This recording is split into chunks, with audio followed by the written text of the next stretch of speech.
வேன்ல ஒருத்தவங்க உட்கார்ந்துகிட்டு இருக்காங்க. அவங்க அம்மா கூப்பிடுறாங்க. நிவேதா, போன் வந்திருக்கு பாரு. கீழே இறங்கி நடந்து வராங்க. நிவேதா போஸ்டரை பாக்குறாங்க. அவங்க அம்மா கூட்டிட்டு போறாங்க நிவேதாவை. என்னக்கா நிவேதா இப்படி யோசிச்சுக்கிட்டு வராங்க? டாக்டர் என்ன சொன்னாங்க? அக்கா, வழக்கம் போலதான், எந்த இம்ப்ரூவ்மெண்ட்டும் இல்ல. எப்பயும் எழுதி கொடுக்கற மாத்திரை தான் எழுதி கொடுத்திருக்காரு. ஆண்டி அக்கா, எனக்கு என்னமோ பார்க்கும்போது வித்தியாசமா தெரியுது. அக்கா, வித்தியாசம் தெரியுதா உனக்கு? எனக்கு ஒரு வித்தியாசமும் தெரியல. அக்கா எப்பயும் வெறிச்சு பார்த்துக்கிட்டு தானே உட்காந்துக்கிட்டு இருப்பா. இப்ப என்னமோ யோசிக்கிறாக்கா. இப்படி இருந்தா டாக்டர் சொல்லியிருக்க மாட்டாங்களா? அவளை ஆஸ்பத்திரி போயிட்டு டயர்டா வரா. நீ போய் உன் வேலையை பாரு.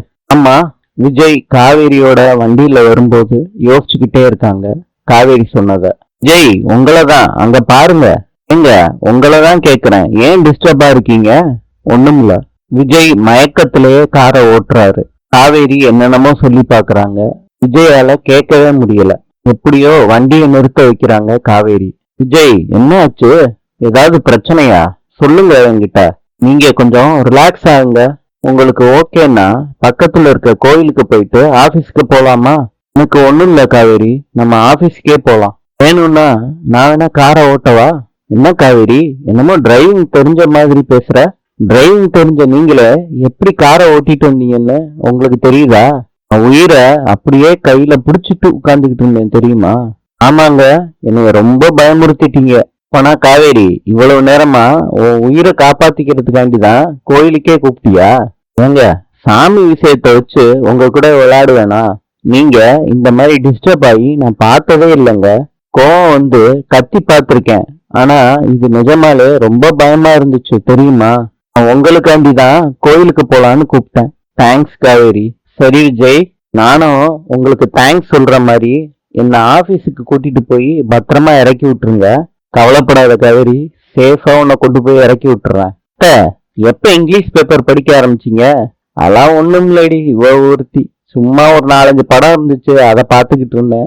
அதான் பார்த்தேன். படம் தான் பார்த்துக்கிட்டு இருந்தீங்களா? எங்க பேத்திக இங்கிலீஷ் படிக்க சொல்லி கொடுத்துட்டாங்களோன்னு நினைச்சேன். அரதா, என்ன கிண்டல் பண்றதெல்லாம் இருக்கட்டும். தண்ணி இன்னைக்கு வந்துரும்னு சொன்னாங்களே, போய் பாத்தியா? பார்த்துட்டு தான் வரேன். தண்ணி இன்னைக்கு வந்துருச்சு. டேங்க்லயும் நொப்பிட்டு தான் வரேன். இப்பதான் எனக்கு உசுறு வந்த மாதிரி இருக்கு. ஏதோ ஒரு ஆர்வத்துல 2 நாள் இங்க வந்து இருக்கலான்னு தான் வந்தோம். நான் நம்ம இஷ்டத்துக்கு கைய கால வீசி இங்க இருக்க முடியல சாரதா. கைய கட்டி போட்ட மாதிரி இருக்கு. ஆமாத்த, எனக்கும் சங்கட்டமா தான் இருந்துச்சு. சரிடி சாரதா, நர்மதா மேல இருந்தா சொல்லிட்டு கிளம்பலாம் வா. என்னம்மா கிளம்புறேன்னு பேசிக்கிட்டு இருக்கீங்க? வீட்டுக்கு தண்ணி வந்துருச்சான். சாரதா பார்த்துட்டு வந்து இப்பதான் சொன்னான். அதனால உங்ககிட்ட சொல்லிட்டு கிளம்புவோன்னு பேசிக்கிட்டு இருந்தோம். ஏம்மா கிளம்புறீங்க? நீங்க வந்த 2 நாளாதான் இந்த வீடு களை விளையாண்டு இருந்துச்சு. இருந்துட்டு நிதானமா போலாமே. நீங்க சொல்லும் போது எங்களுக்கு சந்தோஷமா தான் இருக்கு. ஆனா எங்களாலதான் சகஜமா இருக்க முடியல. இதோ கையை கட்டி போட்ட மாதிரியே இருக்கு. நாங்க அங்க இருக்கிறதுதான் சரி. என்னம்மா இன்னும் நீங்க விருந்தாளி மாதிரியே பேசுறீங்க? என்னங்க, அவங்க சரியாதான் சொல்றாங்க. யாருக்கா இருந்தாலும் சங்கட்டமா தானே இருக்கும். இப்ப உங்களை ஒரு வாரம் அவங்க வீட்டுல இருங்கன்னு சொன்னா உங்களால சகஜமா இருக்க முடியுமா? ஐயையோ, இந்த அம்மா இப்படி சொல்றாங்களேன்னு தப்பா எடுத்துக்காதீங்க. நான் யதார்த்தமா தான் சொன்னேன். நீங்க சொல்றதுதான் கரெக்ட். காவிரி எடுத்துக்கோங்க. 1/2 மணி நேரம் எங்க வீட்டுல இருக்க முடியாம இங்க ஓடியாந்துருவா. நீங்க உள்ளதை தானே சொன்னீங்க. அப்போ நீங்க கிளம்புறதுன்னு முடிவு பண்ணிட்டீங்க. ஈவினிங் விஜயும் காவேரியும் வந்துடட்டும். அவங்க கிட்ட சொல்லிட்டு கிளம்புங்க. சாயங்காலமே கிளம்புவோம். இங்கதான் வீடுன்னு நம்ம கிளம்பி போயிட்டா விஜய் தம்பி தப்பா எடுத்துப்பாருல. அவரு வந்துடட்டும், நம்ம சொல்லிட்டே கிளம்புவோம். சரிம்மா, நீங்க வீட்டுல இருங்க. நானும் கல்யாணியும் பக்கத்துல ஃபங்க்ஷன் இருக்கு, போயிட்டு வந்துடுறோம். சரிங்கய்யா, நீங்க போயிட்டு வாங்க. ராகினி நகை பாலிஷ் போடுறாங்க. அப்ப ஒரு கலர் இல்லைன்னு ரூமுக்குள்ளதான் இருக்கும்னு சொல்லிட்டு போறாங்க. அந்த நகை பாலிஷ் செட்டை வச்சுட்டு அப்ப நர்மதா விளையாண்டுகிட்டு இருக்கப்ப அந்த நகை பாலிஷ பாத்துடுறாங்க. எல்லாத்தையும் எடுத்து பாத்துக்கிட்டு இருக்காங்க. ராகினி அதை பாத்துடுறாங்க. என்னடி பண்ற? முதல்ல இந்த நகை பாலிஷ் எல்லாம் கொடு அப்படின்னு சொல்றாங்க. நகை பாலிஷ எடுக்கிறப்ப நகை பாலிஷ் கீழே விழுந்துருது. அதை பார்த்த ராகினி நர்மதாவை அடிக்கிறாங்க. வாய மூடுறி, என் நகை பாலிஷ்லாம் எவ்வளவு காஸ்ட்லி தெரியுமா? அதை போட்டு உடைச்சிட்டே இல்ல. ராகினி அக்கா, நானா உடைச்சேன்? நீங்க தான் தட்டி விட்டீங்க. ஏண்டி, பண்றதையும் பண்ணிட்டு வாயா உனக்கு. ராகினி நர்மதாவை புடிச்சு தள்ளி விடுறாங்க. அப்ப சாரதா வர்றாங்க. ஏன் இந்த சின்ன பொண்ண எதுக்கு புடிச்சு தள்ளி விடுற அப்படின்னு ராகினி கிட்ட கேக்குறாங்க. இந்த பொண்ணு இந்த நகை பாலிஷ திருடிட்டா, நான் கையும் காலுமா புடிச்சிட்டேன், எதுக்கு இப்படி பண்ணுனேன்னு கேட்டதுக்கு, பாருங்க நகை பாலிஷ வீசி எரிஞ்சிருக்கா பாருங்க, அப்படியே ஓங்கி உன்னை வச்சேன் அவ்வளவுதான். சாரதா சொல்றாங்க, என் பொண்ண அடிப்பியா, நான் உன்னை வச்சிருவேண்டி அப்படின்னு சொல்றாங்க. என்கிட்ட இருந்து தெரியாம எடுத்தா என்ன கொஞ்சுவாங்களா? இல்லம்மா, அவங்க பொய் சொல்றாங்க, நான் நகை பாலிஷ் நல்லா இருந்துச்சுன்னு சும்மா எடுத்து பாத்துக்கிட்டு தான் இருந்தேன். தான் கையில இருந்து வெடுக்குன்னு புடுங்கினாங்க, இதுதான் கீழே விழுந்துருச்சு. நர்மதா, திருடிட்டு பொய் வேற சொல்லுவியா நீ? இதெல்லாம் இவங்களோடன்னு தெரிஞ்சிச்சுன்னா தொற்றுக்க கூட மாட்டேன். காவேரி அக்காவோடதுன்னு நினைச்சு எடுத்தேன். ஆமா, உங்க காவேரி அக்கா இவ்வளவு காஸ்ட்லியான நகை பாலிஷா போடுறா. பாட்டெல்லாம் பார்க்க நல்லா இருந்ததும் அப்படியே கண்ணு உறுத்தி இருக்கும். அதனாலதான் யாருக்கும் தெரியாம திருடி வச்சுக்கலான்னு எடுத்திருக்க. திருத்திரி, இன்னொரு வாட்டி திருடின்னு என் பொண்ணை பார்த்து சொன்ன மரியாதை கெட்டு போயிடும். கட்டி வந்துட்டாங்க. என்ன சாரதா, என்னாச்சு? எதுக்கு ராகினி இந்த மாதிரி கத்திக்கிட்டு இருக்கா? எதுக்கு நர்மதா அழுதுகிட்டு இருக்கா? இவதான் நர்மதாவா அடிச்சா. என்னடி நினைச்சுக்கிட்டு இருக்க? பச்சை பிள்ளைய இப்படி கை நீட்டி அடிச்சிருக்க, உனக்கு அறிவு இல்ல? இப்படியே பச்சை பிள்ளை, உங்க பேத்திக்கு எதுவுமே தெரியாது பாருங்க. என்ன சாரதா ராகினி சொல்றா? ஆசையா நகை பாலிஷ பாத்துக்கிட்டு இருந்திருக்கா நர்மதா, அத பாத்துட்டு இவ அடிச்சிருக்கா நர்மதாவ. இததான் எடுத்தான்னு சொன்னியா என் பேத்தி? திருப்பி இந்த மாதிரி எடுத்தான்னு சொன்ன சொல்ற வாய கிழிச்சிருவேன். அப்பன் ஊர் அடிச்சு ஒலையில போடுவான். அவனுக்கு பிறந்த உனக்கு வேணா அந்த புத்தி இருக்கலாம். வயசானவங்கன்னு பாக்குறேன், இல்லாட்டி வேற மாதிரி ஆயிரும் சொல்லிட்டேன். சாரதா சொல்றாங்க, என்னடி வேற மாதிரி ஆயிரும்னு சொல்ற? என்ன ஆகும் சொல்லு? என் புள்ள மேல கைய வச்சதுக்கே இந்நேரம் உன் கைய உடைச்சு அடுப்புல வச்சிருக்கணும். இந்த இடத்துல எதுக்கு அசிங்கம்னு பொறுத்துக்கிட்டு இருக்கேன். இல்லாட்டி வாயால நான் பேசிக்கிட்டு இருக்க மாட்டேன். இன்னொரு ட்ரிப்பு என் பொண்ணு மேல கைய வை, அப்புறம் இருக்கு உனக்கு. வாங்க எல்லாரும் போங்க. காவேரி ஒரு வீட்டோட ஸ்கெட்ச பாக்குறாங்க ஆபீஸ்ல.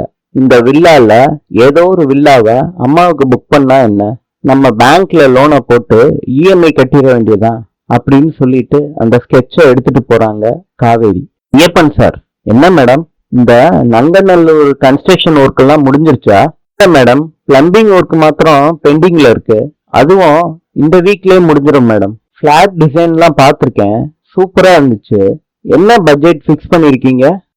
என்கிட்ட கேக்குறீங்க, விஜய் சார் எதுவும் சொல்லலையா? கேட்கல, கேட்டிருந்தா கண்டிப்பா விஜய் சொல்லிருப்பாரு. பரவாயில்ல, நீங்களே சொல்லுங்களேன். 1.2 மேடம், 1,20 லட்சம் ரூபா. ஒரு வீடா? என்ன மேடம் இதெல்லாம் உங்களுக்கு ஒரு அமௌண்டா? இவ்வளவு ஆச்சரியப்படுறீங்க? நீங்க நினைச்சா எத்தனை வீடு வேணாலும் எடுத்துக்கலாமே மேடம். ஜஸ்ட் 1,20 லட்சம் தானே. அந்த திருவள்ளூர் ப்ராஜெக்ட் மாதிரி 32 lakhsல ஸ்டார்ட் ஆகுதுன்னு நினைச்சேன். பட்ஜெட் பிளாட் மேடம், இது வில்லா டைப் இல்லையா?